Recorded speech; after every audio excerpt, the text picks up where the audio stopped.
Hello students, कैसे हैं आप सब।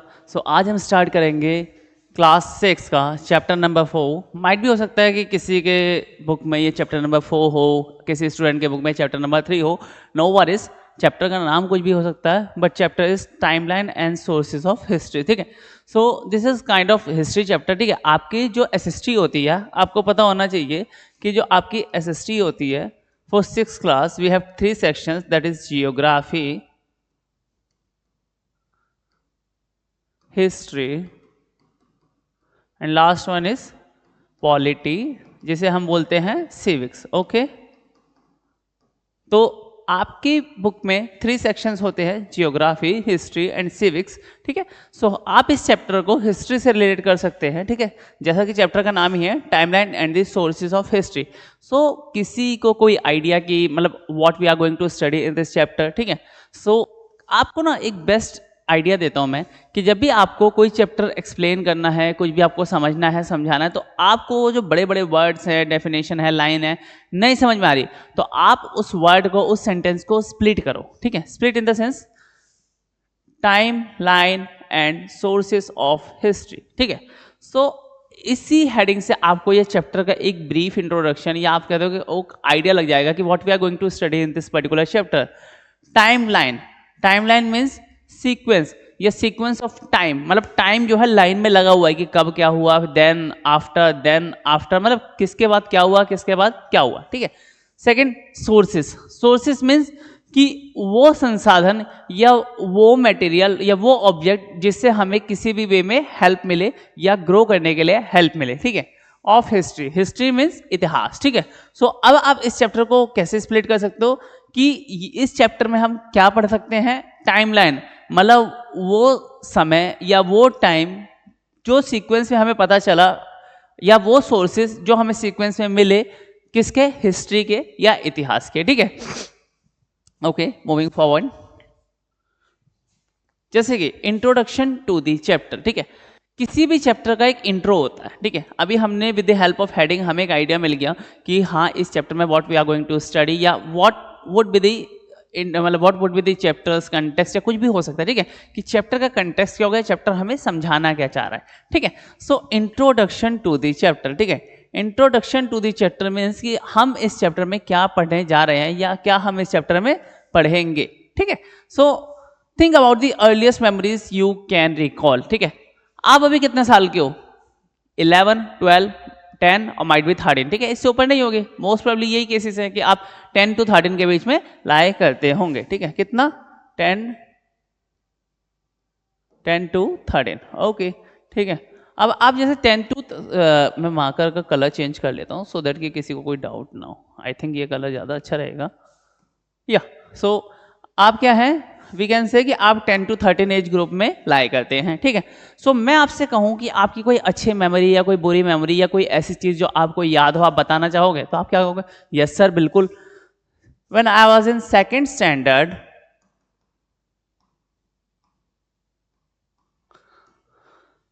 मैं अपने मामा के यहाँ जाता था गांव में आम खाने। ठीक है, बहुत अच्छी बात है। और कोई ऐसी मेमोरी, यस सर, जब मैं 3rd क्लास में था तब मेरे घर वाले मुझे हरिद्वार लेके गए थे। ओके, सो आपको एक टाइमलाइन पता है कि when you were of like we can say 7 years old, when you were 8 years old, आप कभी हरिद्वार गए, कभी मामा के यहाँ गए, कभी आप कहीं घूमने गए। ठीक है, तो ये क्या है, आपकी टाइमलाइन है। इसी टाइमलाइन में अगर मैं कहूँ कि और भी कोई आइडिया है आपको, तब आप कहोगे सर सर सर मैं छोटा था, मेरे पास ना फोटो है। ठीक है, तो वो एक अनदर सोर्स ऑफ इंफॉर्मेशन हो गई, जिससे हमें पता लग गया कि जब आप 2 साल के या हार्डली 3 साल के थे, या से आप 6 महीने के थे, तो आपके घर में एक फंक्शन हुआ था, तो उस फंक्शन के टाइम पे आपकी फोटोग्राफी वगैरह की गई थी। ठीक है, तो इस लाइन में कह रहे think about the earliest memory you can recall. ठीक है, सो अर्लीस्ट मेमोरी जो आप रिकॉल कर सकते हो वही है, आप 2 साल 3 साल इसी को आप रिकॉल कर सकते हैं। ठीक है, how old were you at that time, so आप कितना, मतलब लीस्ट टू लीस्ट एज अपनी रिकॉल कर सकते हैं, तो आप कितना रिकॉल कर सकते हैं, 2 साल, 2.5 साल, 3 साल, इससे नीचे तो आप रिकॉल नहीं। अब ये थोड़ी कहोगे सर जब मैं 6 महीने का था तब मैं जामुन के पेड़ से गिर गया था, पॉसिबल है नहीं, किसी के हाथ से आप गिर सकते हो, लेकिन आप तो ट्री को क्लाइंब नहीं कर रहे होंगे ना। ठीक है, सो ये कह रहा है how old were you at that time, these memories are the part of your past and help shape who you are today, ठीक है। सो आपका जो पास्ट होता है, लाइक आपके 8th में अच्छे मार्क्स आएंगे, 10th में अच्छे मार्क्स आएंगे, 12th में अच्छे मार्क्स आएंगे, तो आपका ग्रेजुएशन और अच्छे से होगी, देन आप अपने लाइफ में कुछ अच्छा करेंगे, होपफुली बहुत अच्छा करेंगे, ठीक है। सो इस लाइन का मतलब यही है कि these memories are the part of your past and help shape who you are today. Similarly, the history of the earth helps us understand the present world. ठीक है। Similarly, ऐसा तो है नहीं कि अभी हमारे जहाँ पे रोड है कल वहाँ पे खाई थी, परसों कुआं था, नहीं, ये जो है इवोल्यूशन का प्रोसेस है। Evolution, what is evolution? Evolution means evolve होना with respect to time. Time के साथ जो है एडवांसमेंट होती है, चीजें चेंज होती हैं, ठीक है, एब्रप्ट होती हैं, कुछ भी हो सकती हैं, ठीक है। तो हमारी अर्थ के साथ भी ये हो कि अर्थ एक दिन में नहीं बनी है, अर्थ में millions of years, billions of years लग गए फॉर्मेशन ऑफ द अर्थ, ठीक है। सो ये कह रहे हैं कि the history of the earth help us to understand the present world. Scientists have discovered that the earth has a very long history and humans have been a part of it only for a tiny and very recent period, ठीक है। आप कहोगे कि sir हमसे पहले हमारे पापा हैं, पापा से पहले हमारे दादा है, दादा से पहले हमारे परदादा है, परदादा से पहले पड़पड़ दादा है, मतलब हमारी जो जनरेशन चलती आ रही है, हम दिल्ली के, हम यूपी के, हम बिहार के, हमारे पूरे पूर्वज, हमारे वंशज यहीं रहते थे। But go through this line, very very important line, ठीक है। Humans have been a part of it only for a tiny and very recent period, ठीक है। सो जब हम अर्थ के फॉर्मेशन के कंटेक्स्ट में बात कर रहे हैं ना, मतलब यूनिवर्स में अर्थ ना बिल्कुल एक वी कैन से कि डस्ट के बराबर है, इतना। अब सोचो कि उस अर्थ के फॉर्मेशन में इंसान का मतलब एग्जिस्टेंस कहाँ पे होगा, ये है ना, बहुत छोटे से ड्यूरेशन में इंसान का इवॉल्वमेंट हुआ है, ठीक है। हम जो इवॉल्व हुए हैं, यहाँ पे मेंशन है ना, tiny and very recent period. So by the word tiny and very recent period we simply means कि जो humans का evolution हुआ है on this beautiful earth, ये ऐसा नहीं हुआ कि millions of years, billions of years, trillions of years ago हुआ है, नहीं, ठीक है, over a short period of time with respect to the formation of earth. Okay, let's move to the next slide. कोई डाउट तो नहीं है ना स्टूडेंट्स? ठीक है। अब यहाँ पे एक रफ आइडिया दिया आपको, ठीक है, कि अर्थ का फॉर्मेशन कैसे हुआ, या यूनिवर्स में अर्थ का फॉर्मेशन, देन अर्थ आई, अर्थ के बाद ही ह्यूमन बीइंग्स या लिविंग ऑर्गेनिजम्स का एग्जिस्टेंस हुआ, ठीक है। कैसे? बिलियन ईयर अगो की बात कर रहे हैं हम, ठीक है। सो this is a timeline of a few important stages in the evolution of life on the earth, ठीक है। सो ये जो है एक हम मल्टीपल स्टेजेस की बात कर रहे हैं कि अर्थ पे एग्जिस्टेंस कहाँ से आई, अर्थ पे हमारा जो है धीरे धीरे इवोल्यूशन कैसे हुआ, ठीक है। सबसे पहले फॉर्मेशन ऑफ द सन, और वी कैन से सनशाइन, ठीक है। सन से हमें क्या मिलता है, मतलब सन जो है हाइड्रोजन और हीलियम का पार्टिकल है, या कहते हैं हाइड्रोजन और हीलियम से, हाइड्रोजन और हीलियम के न्यूक्लियर फिशन और न्यूक्लियर फ्यूजन रिएक्शन से क्या बन रखा है, सन, ठीक है। अब सन के बाद हमारी आई अर्थ, क्या आई? आफ्टर सन अर्थ केम्स इनटू प्ले या रोल, ठीक है। अर्थ के बाद आप देखोगे हमारा आता है मून, ठीक है। सो अर्थ के बाद ये जो वेरियस सेलेस्टियल बॉडीज,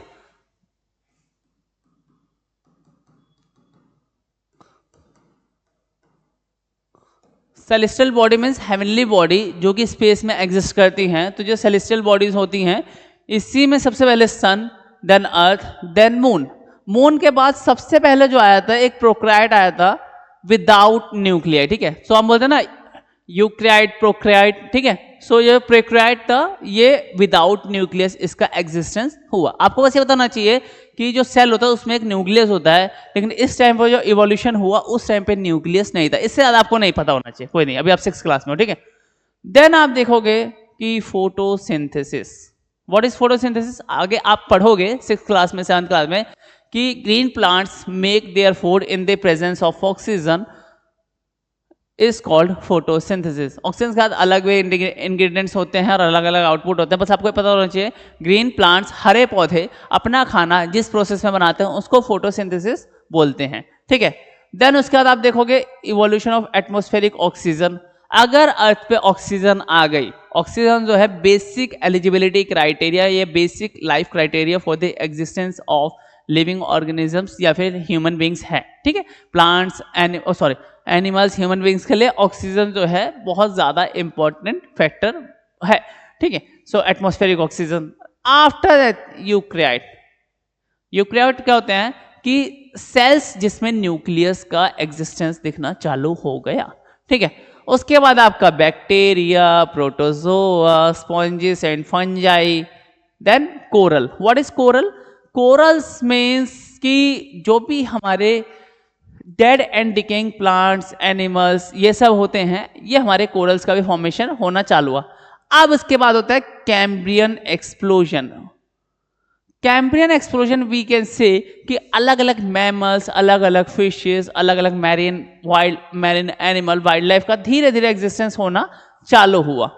अब इसके बाद कैम्ब्रियन एक्सप्लोजन के बाद आप देखोगे फिशेस का भी इवोल्यूशन हुआ, ठीक है। फिशेस का भी इवोल्यूशन स्टार्ट हुआ। फिशेस के बाद आप देखोगे ये एम्फीबियंस, टेरापोड्स, इंसेक्ट्स, एम्फीबियंस, आप इनको कह सकते हो कि वो लोग, मतलब वो जानवर जो जमीन पे रेंग के चलते हैं, ठीक है। फिर उसके बाद आपका शार्क्स का हुआ, रेप्टाइल्स का हुआ, बर्ड्स का हुआ, मैमल्स का हुआ, फ्लावर्स का हुआ, एंड आप यहां देखोगे ह्यूमंस अभी तक रोल में नहीं आए हैं, ठीक है। अब ह्यूमंस आते हैं होमो सेपियंस, ठीक है। सो ह्यूमंस कहां पे आए?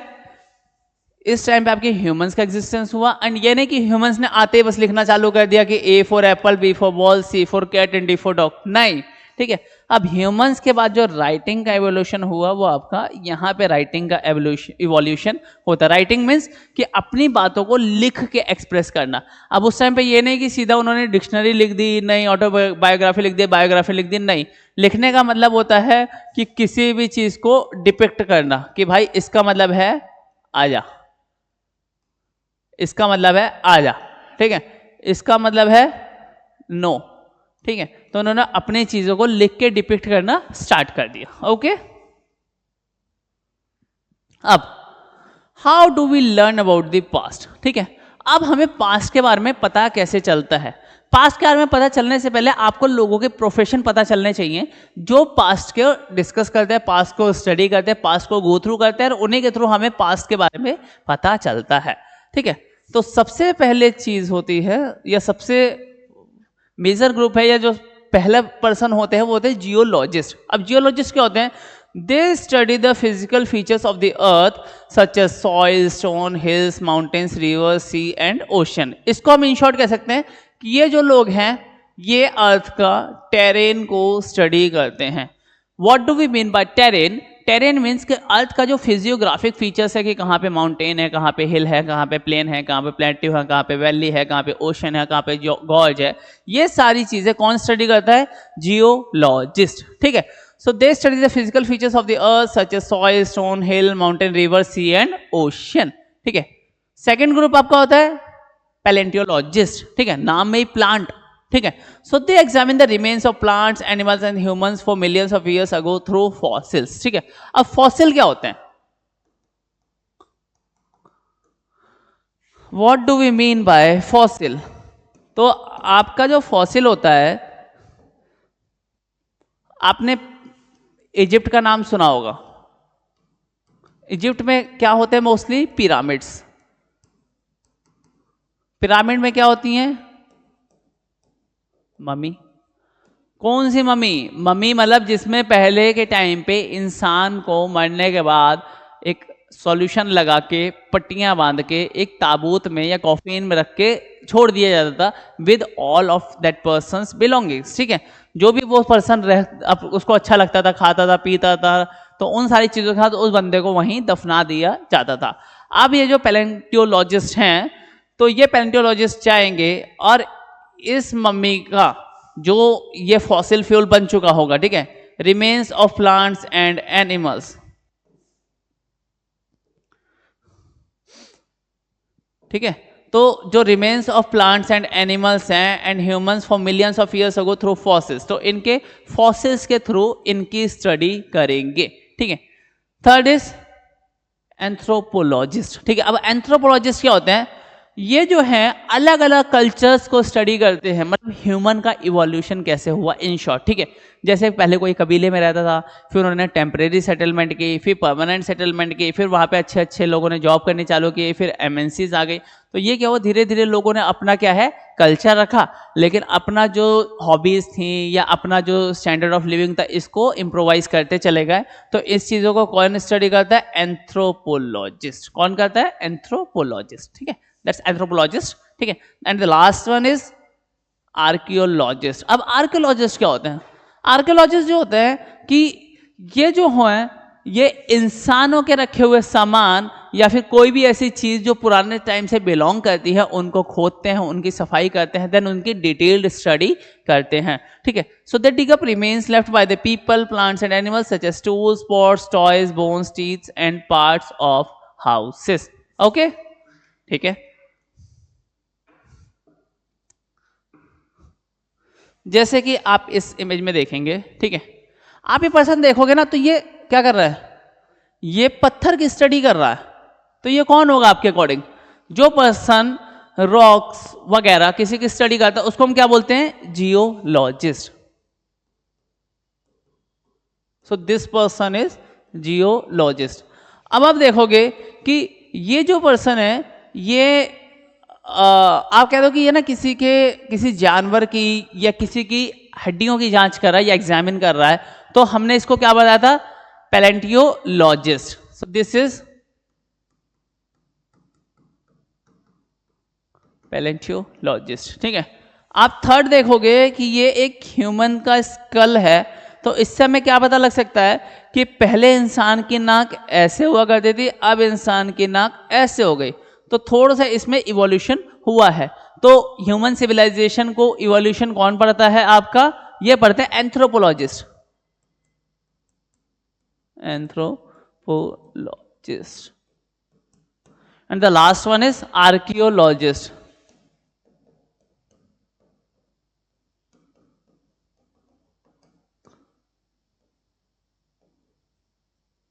And the last one is archaeologist. आप ये देखोगे कि ये कहीं पे मटके गड़े हुए रखे हैं, ये इंसान की बोन वगैरह है। तो ये देखो, ये ब्रश देख रहे हो इनके मैम के हाथ में, तो इस ब्रश से क्या कर रहे हैं, इस चीज़ को ये क्लीन कर रहे हैं। क्यों कर रहे हैं, इन्होंने ग्लव्स पहन रखे हैं सो दैट कि कोई भी चीज़ इनके फिंगरप्रिंट्स ना आए और कोई भी चीज़ बाय मिस्टेक इनसे ना टूट जाए। फिर उसके बाद इस चीज़ को ये उठाएंगे और इसका क्या करेंगे, ये एग्जामिन करेंगे, ठीक है। सो ये हो गया इनका आर्कियोलॉजिस्ट। तो आपको ये जियोलॉजिस्ट, पैलेंटियोलॉजिस्ट, एंथ्रोपोलॉजिस्ट और ये आर्कियोलॉजिस्ट में कोई डाउट तो नहीं, एक बार फिर से कंफर्म कर देता हूँ। जियोलॉजिस्ट जो अर्थ की टोपोग्राफी या अर्थ की ज्योग्राफी के बारे में पढ़ते हैं, पैलेंटियोलॉजिस्ट जो एनिमल्स, प्लांट्स, किसी के फॉसिल्स के बारे में रीड करते हैं या हमें डिटेल नॉलेज देते हैं। एंथ्रोपोलॉजिस्ट जो एक सिविलाइजेशन से दूसरी सिविलाइजेशन, एक जनरेशन से दूसरी जनरेशन जो चेंज आए होते हैं, जो शिफ्ट आए होते हैं, उसकी स्टडी करते हैं। And the last one is archaeologist. Archaeologist जो है जो रिमेन्स होते हैं, क्या कि किसी ने अपने हाथ कोई पेंटिंग छोड़ दी, किसी ने अपने हाथ कोई मटका छोड़ दिया, किसी ने कोई संदूक छोड़ दिया, तो जो भी पुरानी चीजें हमें मिलती है उसकी डिटेल स्टडी करते हैं। कौन करते हैं, आर्कियोलॉजिस्ट, ठीक है। नेक्स्ट, मैंने आपसे पूछा बेटा टाइम क्या हो रहा है, आपने कहा सर अभी तो 4 बजे है। मैंने कहा नहीं 4 नहीं बजे, आपने फोन निकाला, ओह सॉरी सर 3:49 हो रहे हैं अभी तो ये हमें कैसे पता लगता है, ठीक है। So how is time measured in the history, history में टाइम कैसे मेजर किया जाता है, ठीक है। Can you identify which calendar is most widely used around the world today, ठीक है। आपके घर में कैलेंडर होगा, मम्मी कहेंगे देखो जरा नवरात्रि कब की है बेटा, मम्मी देखियो बेटा देखियो जरा दशहरा कब का है, देखियो दिवाली आ रही है कितनी तारीख की है, पिछले साल तो 27 तारीख की थी, इस साल 29 को आ रही है। घर वाले कहते हैं ना इस बार दिवाली लेट आ रही है, पिछली बार जल्दी आई थी, ठीक है। तो ये कैसे पता चलता है, एक कैलेंडर हम सब फॉलो करते हैं, दैट इज ग्रेगोरियन कैलेंडर, ठीक है। So the Gregorian calendar is the most widely used around the world today. It is commonly used for civil purposes, ठीक है। सिविल पर्पसेस मींस अब इंडिया में बैंक हॉलीडे देखना है कि कल आईसीआईसीआई बैंक बंद रहेगा, परसों एचडीएफसी बैंक खुलेगा, सेकेंड सैटरडे आ रहा है तो कब आ रहा है, लास्ट वर्किंग डे इस मंथ का कब है, ठीक है। सो हम कौन सा कैलेंडर फॉलो करते हैं, सिविल पर्पसेस के लिए करते हैं Gregorian calendars. Apart from that आपने देखा होगा हिंदू नववर्ष की हार्दिक शुभकामनाएं, ईसाई नववर्ष की हार्दिक शुभकामनाएं, ठीक है। तो मुस्लिम नववर्ष की हार्दिक शुभकामनाएं, ठीक है। तो ये कह रहे हैं while other calendars such as the Hindu, Muslim, Jewish and Chinese calendars are often used for religious festivals and special occasions, ठीक है। सो इसका मतलब क्या, आपने देखा होगा कि हिंदूज में कभी आता है एकादशी आती है, ठीक है, कभी सप्तमी होती है, तो इस टाइप का होता है, कभी पूर्णमासी होती है, कभी पूर्णिमा होती है, पूर्णिमा पूर्णमासी एक ही है, ठीक है। सो ये हमारे कौन से कैलेंडर्स हैं, ये हमारे नेटिव कैलेंडर्स हैं जो रिलीजियस कैलेंडर्स होते हैं, ठीक है। तो आप देखोगे एक कैलेंडर होता है हमारा सिविल। अब आप स्कूल में नहीं कह सकते ना कि सर कल सप्तमी है छुट्टी दे दो, सर परसों प्रदोष है छुट्टी दे दो, वो कहेंगे होता क्या बेटा ये, ठीक है। सो इसका मतलब क्या है कि हम जो सिविल यूज के लिए कैलेंडर्स फॉलो करते हैं कौन से कैलेंडर्स हैं, ग्रेगोरियन कैलेंडर्स, ठीक है, कौन से, ग्रेगोरियन कैलेंडर्स। और जो हम अपने मतलब अपने फेथ, अपने बिलीफ के लिए यूज करते हैं वो हम अपने रिलीजियस कैलेंडर्स को यूज करते हैं। ये एक छोटा सा एग्जांपल है, ठीक है। First example of the rock art in the world. अब rock art in the world का मतलब होता है कि कब से स्कल्पचर्स या फिर कोई रॉक को काट के कोई क्रेविंग करके कोई चीज निकाली गई या कोई चीज बनाई गई, ठीक है। तो हम कह सकते हैं कि 40,000 BC में, ठीक है। हाँ, मैं आपको एक चीज बता दूं, एक होता है एडी और एक होता है बीसी। आप ये सोच लो कि जीसस क्राइस्ट के जन्म से पहले इसको जोड़ते हैं, जीसस क्राइस्ट के जन्म के बाद को एडी बोलते हैं। इन शॉर्ट ये होता है और कुछ भी नहीं। जीसस क्राइस्ट बिफोर क्राइस्ट, ठीक है, तो जीसस क्राइस्ट के जन्म से पहले बीसी, जीसस क्राइस्ट के बर्थ के बाद एडी, ठीक है। सो this is the timeline of main event since 3 lakh BCE, before Christ era, ठीक है। तो बिफोर क्राइस्ट एरा के लिए, बिफोर क्राइस्ट एरा से पहले का ये टाइमलाइन है कि 40,000 BC में हम कह सकते हैं कि रॉक आर्ट्स का बनना स्टार्ट हो गया था, ठीक है। अब मोस्ट वाइडली यूज कैलेंडर, अभी हमने देखा कि मोस्ट वाइडली यूज कैलेंडर कौन सा था हमारा, दैट इज ग्रेगोरियन कैलेंडर, ठीक है। What is Gregorian calendar, that is the calendar use for civil, like हम कहें हमें सिविल यूज में या डेली यूज में या कॉमन यूज में सबके लिए जो कैलेंडर यूज करते हैं हम नॉर्मली ग्रेगोरियन कैलेंडर यूज करते हैं। Okay students, so the most widely used calendar today, the most people around the world use Gregorian calendar, but other calendars like Hindu calendar, ये हमारी लाइन हो गई, ठीक है। कल्चरल एंड रिलीजियस कैलेंडर्स क्या होता है, ये हमारा पॉइंट क्लियर है स्टूडेंट्स, ठीक है। दूसरा कल्चरल एंड रिलीजियस कैलेंडर्स, अभी हमने आपको क्या बताया, अभी हमने पढ़ा कि हिंदूज का अलग कैलेंडर होता है, मुस्लिम्स का होता है, ज्यूइश का अलग होता है, चाइनीज का अलग होता है। तो ये हमारे क्या हो गए, kind of cultural and religious calendars, ठीक है। थर्ड होता है वेस्टर्न कैलेंडर सिस्टम, ठीक है। Nowadays people use CE. CE means CE कुछ भी नहीं है, that is AD. कंफ्यूज नहीं होना है, CE और AD दोनों सेम है। Nowadays people use CE which stands for common era instead of AD, या मेंशन भी है कि AD की बजाय हम CE यूज करते हैं। Both things are same. For example, the year India became independent 1947 can be written as 1947 AD और 1947 CE. कोई इशू नहीं है, both things are same. Transition to common era and before common era, ठीक है। सो हम BC से CE में कैसे आए, ठीक है।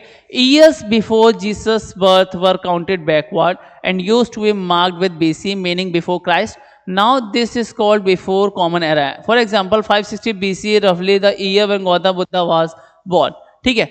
सो ये चीजें चलती कैसे हैं, यहाँ पे सपोज हमारे जीसस क्राइस्ट का बॉर्न हुआ था, तो यहां से चीजें चलेंगी पॉजिटिव में, यहां से चलेंगी चीजें नेगेटिव में। कैसे नेगेटिव में, हम यहां से चलेंगे 1 2 3 4 5, 1 2 3 4 5, ठीक है। So AD and C both are same, AD and BC are different. So this is BC, ठीक है, before Christ, and this is AD या फिर CE common era. Okay students, okay, let's move to the next slide. Understanding history with timeline, ठीक है। हमने starting के phase में ही देखा था कि हमें यहाँ पे टाइमलाइन देखनी है। So understanding history with a timeline. A timeline is helpful tool that organize important events. तो इसमें आपको एक रफ आइडिया देता हूँ कि हमें जैसे जैसे जो जो चीज़ें मिलती गई तो हमें एक टाइमलाइन का आइडिया हो गया कि किस टाइमलाइन में हमें क्या मिला, एंड जो चीज़ें मिली उसको हमने किससे रिलेट कर लिया, अपनी हिस्ट्री से, ठीक है। End of last ice age 12,000 BC, then first settlement and beginning of agriculture 8,000 BC, Beginning of copper metallurgy 4000 BC, pottery and technology in Indian subcontinent 6000 BC. The world's first city is Mesopotamia, Mesopotamia की civilisation भी इसी time पे आई थी।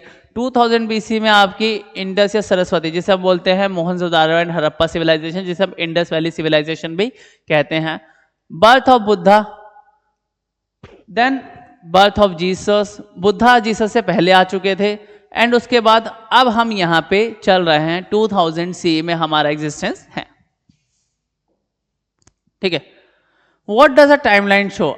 Again वही चीज, timeline से हमें पता चलता है कि पहले क्या आया हिस्ट्री में, देन उसके बाद क्या आया, एंड उसके बाद क्या आया। ठीक है, so timeline often begins with the earliest humans and continue to the present day, highlighting the key moment in the history. ठीक है, तो हमारे हिस्ट्री की मोमेंट्स या की मोमेंट्स को टाइमलाइंस में हम देखने के लिए क्या देखते हैं, हमारे हिस्ट्री में क्या है, हम उसे टाइमलाइन पे शो करते हैं। What are timeline useful? अब why are timeline useful? Timeline हमारी यूजफुल क्यों है भाई? बहुत यूजफुल है, बहुत ही ज्यादा यूजफुल है। क्यों? क्योंकि they allow you us to compare events easily. सबसे पहली चीज, किसी ने आपसे बोला कि यार परसों तो मैं स्कूल की छुट्टी थी, और एक लड़के ने बोला कि तेरी मेरी तो परसों लड़ाई हुई थी, तो ये चीजें रिलेट हो गई कि उसकी छुट्टी थी तभी उसकी लड़ाई हुई। ठीक है, so they allow us to compare events easily. For instance, even without knowing the exact dates, you can tell that Buddha was born before Jesus Christ in the position on the timeline. बिल्कुल ठीक है, हमें ना तो बुद्धा की position याद है ना जीसस क्राइस्ट की याद है, बट हमें ये पता लग गया बुद्धा जो है जीसस क्राइस्ट से पहले बॉर्न हो गया था। कैसे पता लगा? Just because of timeline. ठीक है, the timeline usually starts from the earliest humans and goes all the way present day, highlighting key moments in the history. Sometimes a timeline skips large chunks of time to keep from becoming too long. कई बार क्या होता है, हम timeline में हर चीज नहीं mention करते। क्यों? जो जो इंपॉर्टेंट फिनोमिना हैं, जो जो इंपॉर्टेंट अकरिंग्स हैं या इंपॉर्टेंट इवेंट्स हैं, हम उन्हीं को मेंशन करते हैं, अदरवाइज हमारी टाइमलाइन बहुत बड़ी बन जाएगी। ठीक है, timeline also makes it easy to understand which event happened compare to the each other. ठीक है, सो टाइमलाइन से हमें पता चलता है कि कौन सा इवेंट सीक्वेंस वाइज हिस्ट्री में कहां पे एग्जिस्ट किया था। ठीक है, अंडरस्टैंडिंग सेंचुरीज एंड मिलेनियम्स। ठीक है, सेंचुरीज एंड मिलेनियम्स में कोई डिफरेंस नहीं है। Century means 100 years and millennium 1000 year. In short ये, ठीक है, century is a period of 100 years, millennium is a period of 1000 years. ठीक है, तो सेंचुरी और मिलेनियम में बस यही डिफरेंस है कि सेंचुरी बोले तो 100 ईयर्स, मिलेनियम बोले तो 1000 years. Main source of history. अब हमारे हिस्ट्री के जो मेन सोर्सेज होते हैं वो क्या क्या होते हैं? ठीक है, तो हमारे हिस्ट्री के दो सोर्सेज होते हैं। सबसे पहले हमारे होते हैं आर्कियोलॉजिकल सोर्सेज। ठीक है, आर्कियोलॉजिकल सोर्सेज में आपको आइडिया दे देता हूं। हमारे दो तरीके के सोर्स होते हैं, एक होते हैं आर्कियोलॉजिकल सोर्सेज,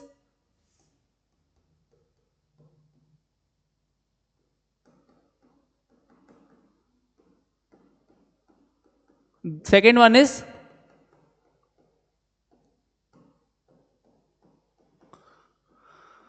जो भी हमें कंकड़ पत्थर, कोई मूर्ति या कोई इमारत, मतलब कोई भी मॉन्यूमेंट, कोई भी बिल्डिंग, कुछ भी मिला तो वो हमारा किस में आता है? वो हमारा आता है आर्कियोलॉजिकल सोर्सेस में। ठीक है, एंड कोई भी चीज जो हमें रिटन फॉर्म में मिलती है वो हमारा किस में आता है? लिटरेरी सोर्सेस में। आपको एक रफ आइडिया होना चाहिए। अब main sources of history, when historians study history they use many different sources of the information. बिल्कुल ठीक है, जब हिस्टोरियंस हिस्ट्री पढ़ते हैं तो ऐसा तो नहीं उनको आज की लिखी हुई बुक मिलती है, नहीं, हिस्टोरियंस उन बुक को खुद लिखते हैं। ठीक है, these sources help them learn about the things like ancient king and queen, old monuments, war and trade item for long ago। ठीक है, तो ये जो सोर्सेज हैं इनको ही पता होता है कि पहले कैसे ट्रेड होता था, पहले कैसे राज्य चलते थे, पहले कैसे किंगडम चलते थे, पहले कैसे क्वीन रहते थे, पहले कैसे किंग रूल करता था। ठीक है, historians try to gather information from many sources such as possible to get a complete picture. ठीक है, हिस्टोरियंस जो है ज्यादा से ज्यादा इन्फॉर्मेशन गैदर करना चाहते हैं सो दैट कि उनको उस एरिया की कंप्लीट पिक्चर मिल सके। ठीक है, so that is called matching of pieces। ठीक है, historians often compare different sources of information, sometimes the sources agree with each other like pieces of puzzle that fit together perfectly। ठीक है, जैसे कि हमारे पास ये एक बोर्ड है, इसके ये अलग अलग पीसीस हैं, तो अगर कोई एक पीस मिस हो गया तो इस पीस पे वो लोग पहले डिस्कस करेंगे, और जब उनका 3-4-5 हिस्टोरियंस का जो पॉइंट है वो कॉमन हो जाएगा, देन उनके अकॉर्डिंग ये पीस उनका फिल हो गया एंड उसको वो चीज़ क्या करेंगे, पब्लिश करवा देंगे या फिर रिटर्न सोर्स में निकलवा देंगे, ठीक है। Other times the sources might be different from stories like puzzle pieces that do not match. When this happens, historians have to decide which source to trust more. कई बार क्या होता है कि 4-5 हिस्टोरियन सेम पॉइंट पर same context पे agree नहीं करते हैं, तो उनको जो है जो बेस्ट ऑप्शन लगता है वो यही लगता है कि जिस पे ज्यादा लोग रिलाय कर रहे हैं, जिसकी प्रोबेबिलिटी ज्यादा होने की, उस पर वो लोग क्या करते हैं, रिलाय करते हैं या अग्री करते हैं। Who helps create history? ठीक है, historians are not the one who contribute understanding the history, ठीक है। हिस्टोरियंस ही नहीं है जो हमारी हिस्ट्री में कंट्रीब्यूशन करते हैं, वो हिस्ट्री पता करते हैं, ठीक है। सबसे पहले आर्कियोलॉजिस्ट बताया था आपको, जो पुराने आर्टिफैक्ट्स या रिमेन्स को स्टडी करते हैं, उनको गो थ्रू करते हैं और उन्हीं के बारे में हमें बताते हैं, ठीक है। एपिग्राफिस्ट मीन्स जो पुराने टाइम के इंस्क्रिप्शंस होते हैं। इंस्क्रिप्शंस मीन्स किसी ने दीवार पे कुछ गुदवा दिया, किसी ने चीते के पास कुछ लिखवा दिया, किसी ने शेर के पास कुछ लिखवा दिया। एंथ्रोपोलॉजिस्ट जिन्होंने society to society, culture to culture variation को हमें बताया है, ठीक है, कि किसी कल्चर में गाय की पूजा करते थे, किसी कल्चर में गाय को पायल पहनाते थे, किसी कल्चर में गाय को टीका लगाते थे, तो कल्चर टू कल्चर वेरिएशन देखते हैं। लिटरेचर एंड लैंग्वेज, ठीक है, कभी कभी हमें कोई पुराना रिटन रिकॉर्ड मिल जाता है, ठीक है, तो उससे हमें आइडिया मिल जाता है। फिर उसके बाद साइंटिफिक स्टडीज क्या होती हैं? साइंटिफिक स्टडीज होती हैं कि हम उन आर्टिफैक्ट्स और इंस्क्रिप्शन के डिजाइन पे, उनके इंक की क्वालिटी पे या उनके प्रेजेंट हालात को देखते हुए with the help of carbon dating या अलग अलग टूल एंड टेक्नोलॉजीज हम क्या है, उन इवेंट्स को बता देते हैं कि हाँ ये इवेंट है तो कैसा है, ये इवेंट कैसा हुआ होगा, ये हम प्रेडिक्ट करते हैं, ठीक है। The beginning of human history, ठीक है, हमने बताया था ह्यूमंस का एक्सिस्टेंस कहां से आता है, होमो सेपियंस से, ठीक है। तो उस टाइम से जब हमारा आया था, can you name one early humans made their lives? Yes, human made their life easier by using tools like stone axis and arrowheads which help them Hunt. आप यहाँ पे देख रहे हो कि यहाँ पे अलग अलग ह्यूमंस हैं, जानवर को मार रहे हैं, कोई कच्चा खा रहा है, ये देखो लकड़ी से मार रहे हैं, ठीक है, ये पेंटिंग से कर रहे हैं केव के ऊपर, ये भी कच्चा खा रहे हैं किसी तरह, ठीक है। तो modern humans called Homo sapiens have been on earth about 3 lakh years, which seems like long time. It's only a smart part of Earth history. हमें लगता है 3 लाख साल बहुत ज्यादा होते हैं, लेकिन अगर हम अर्थ के कंटेक्स्ट में देखो तो 3 lakh years कुछ भी नहीं है, एंड आई सिंपली से कुछ भी नहीं है, ठीक है। सो ये कह रहे हैं, let's take a quick look at how early humans live, ठीक है। अब अर्ली ह्यूमंस कैसे रहे हैं, कैसे उनकी सभ्यता रही है, ठीक है। Early humans had to deal with many challenges. सबसे पहली चीज तो उनको ठंड से डील करना था, फिर खाने से डील करना था, क्योंकि आज तो हम क्या करते हैं, कुकर में सीटी लगाई खाना बन गया, कढ़ाई में कड़छी चलाई खाना बन गया, बट पहले के टाइम पे ऐसा नहीं होता था, ठीक है। उनको हर चीज के लिए मारा मारी करनी पड़ती थी, दिमाग लगाना पड़ता था, ठीक है। Early humans had to deal with many challenges from nature, so they lived in group to help each other. They were always looking for shelter and food, mainly by hunting animals and gathering plants and fruits. They also had some belief about nature and possibilities through which they happens after death, ठीक है। उनका ये मानना था कि इंसान के मरने के बाद भी कुछ ना कुछ होता है, पहली चीज ये। उसके बाद से उनको डे टू डे हंटिंग और शेल्टर के लिए इधर से उधर जाना पड़ता था, तो इसलिए वो किस में रहते थे, ग्रुपिज्म को ज्यादा फॉलो करते थे, ग्रुप में वो लोग ज्यादा रहते थे, ठीक है। हाउ अर्ली ह्यूमंस लिव्ड, अब पुराने टाइम के लोग रहते गए, पुराने मीन्स ये नहीं दादा परदादा नहीं, we are talking about 3 lakh years ago, ठीक है। These groups lived in temporary places like camp, rock shelter, caves. They communicated using languages that were no longer known. They often use fire, start making tools like stone axes, blades, and arrowheads to make life easier. We can see some parts of their like in rock painting found in caves around the world. अब इस paragraph में ये कह रहा है कि वो लोग जो थे वो गुफाओं में रहते थे, शेल्टर में रहते थे, जंगलों में रहते थे। उसके बाद वो एक्स बनाते थे, एक्स मीन्स कुल्हाड़ी बनाते थे जानवरों को मारने के लिए, पेड़ काटने के लिए, लकड़ी काटने के लिए, ठीक है, अपना खाना इकट्ठा करने के लिए, अपना खाने का अरेंजमेंट करने के लिए। इसके बाद में वो क्या करते थे, पेंटिंग्स भी किया करते थे गुफाओं पे। Rock paintings, jewellery and trade. Some painting show simple figures और सिंबल्स। कुछ हमें पेंटिंग मिली है जिसमें हमें राइनोसोरस, टाइगर, जिराफ, इन सब की पेंटिंग मिली है। while other details in animals or people. over time early humans also learned to make simple jewelry like beads and pendants, ठीक है। जो सिप्पी होती है उसकी उन्होंने माला वगैरह बनाना चालू कर दी, तो इसी को इन्होंने बोला सिंपल ज्वेलरी बनानी चालू कर दी। फिर उन्होंने स्टोन से, शेल से, हाथी के दांत से, इन सब का ट्रेड करना चालू कर दिया कि एक हाथी का दांत दे और इसका ले दूंगा, 2 हाथी का दांत दे इसके बदले तुम्हें ये दूंगा। The first crop. अब फर्स्ट क्रॉप कैसे आते हैं, climate changes and ice age. जैसे जैसे आइस एज का डिक्लाइन हो, मतलब अर्थ के ऊपर से आइस जो है थोड़ा सा कम होना चालू, और many years earth climate has changed a lot, sometimes it was very cold, large part of earth was covered with ice, this time is called ice age. So ice age क्या था? When majority of the earth surface was covered with ice, that time was known as ice age. अब ये कह रहे हैं जैसे जैसे ice as पिघलती गई हमारे यहाँ पे क्रॉप का इवोल्यूशन होता चला गया, from ice age to agricultural societies. तो हम आइस एज से एग्रीकल्चर करने वाली सोसाइटी की तरफ कैसे बढ़े, या हमारा जो वर्ल्ड है वो एग्रीकल्चरल सोसाइटीज में कैसे कन्वर्ट हुआ, ठीक है। So 1 lakh years ago last ice age हुआ करती थी, ठीक है।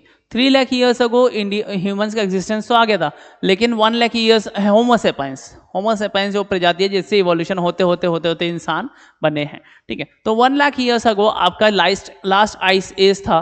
फिर उसके बाद 12,000 ईयर्स अगो आप कहो कि आइस एज बिल्कुल खत्म हो चुकी थी। पोस्ट आइस एज आपकी फार्मिंग स्टार्ट हुई। फिर उसके बाद क्या हुआ कि कॉम्प्लेक्स कम्युनिटीज वगैरह या फिर अलग अलग जो ग्रुप से वो बनने चालू हुए, एंड लास्ट टाइम पे आपके क्या हुआ? Growth of villages and new inventions, ठीक है। अब गांवों का भी बनना चालू हुआ। गांव मतलब अब लोगों ने खेती पे ज्यादा फोकस करना स्टार्ट कर दिया। The end of ice age, later when the weather warmed up, some of the ice melted and water flowed into the river ocean. The last ice age 1 lakh years ago, ठीक है। 1 lakh years ago start हुई and 12,000 years ago आते आते ice as हमारी खत्म हो गई, बर्फ पिघली जिससे ओशियन बने, रिवर्स बनी। द बिगनिंग ऑफ फार्मिंग, अब आइस एज जैसे खत्म हुई तो फार्मिंग स्टार्ट हुई। फार्मिंग स्टार्ट होने से ही लोगों ने अपने पास कैटल एंड गोट्स रखना स्टार्ट कर दिया, किस लिए? फॉर डेयरी प्रोडक्ट्स या फिर आप कह सकते हो डेयरी फूड, ठीक है।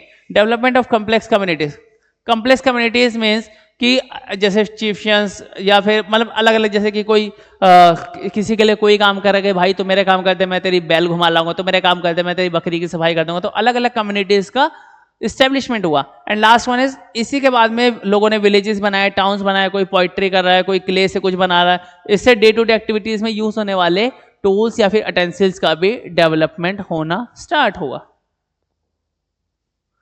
सो कंक्लूजन, अब इस चैप्टर से हमने क्या सीखा? In this chapter we explored how things या timelines help us understand historical events and different ways of measuring time. अब इससे हमें पता लगा कि टाइमलाइंस हम हिस्ट्री को कैसे पढ़ सकते हैं, हिस्ट्री को कैसे समझ सकते हैं, हिस्ट्री को कैसे देख सकते हैं। Various sources of history aid in instructing and interpreting the past, तो हिस्ट्री के अलग अलग सोर्सेज हम जो है अपने पास्ट को इंटरप्रेट कर सकते हैं, ठीक है। We also briefly examine the life of early humans and the evolution of complex societies. तो इसी से हमें पता लगा कि धीरे धीरे कॉम्प्लेक्स सोसाइटीज का कैसे इवोल्यूशन हुआ। Okay, thank you students. अगर किसी को कोई डाउट है तो आपको स्क्रीन पे दिए हुए नंबर है, आप वहाँ कोऑर्डिनेट या कनेक्ट कर सकते हैं, एंड आपको मोस्ट प्रोबेबली पीपीटीज हमारी वेबसाइट पे मिल जाएंगी। Thank you, hope all the very best for you. Thank you, have a wonderful day.